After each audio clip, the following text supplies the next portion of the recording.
analiz yoki boshqa narsalar uchun to'lovlar qilganingizda tekshiruvlar uchun qilingan to'lovlardan keyin har doim klinikani o'zi sizga bil beradi. Bu qog'ozda qancha to'lov qilingani hammasi monitoring qilib boriladi. Assalomu alaykum qadrdonlar.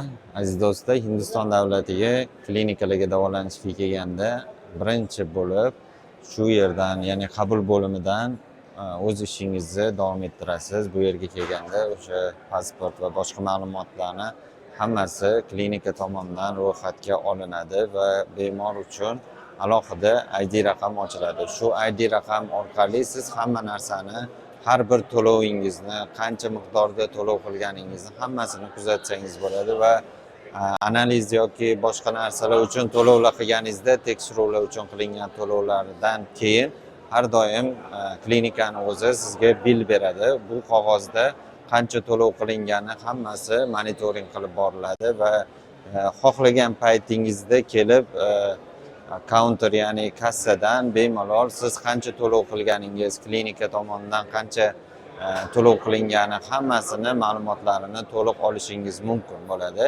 Shu haqida qisqacha sizlarga yetkazib qo'ymoqchi edim. Assalomu alaykum. Agar Hindiston klinikalari va shunga o'xshash savollar, doktorlar bilan konsultatsiya olish kerak bo'lsa, pastda raqamni qoldiramiz. Shularga aloqaga chiqsanglar bo'ladi. Rahmat.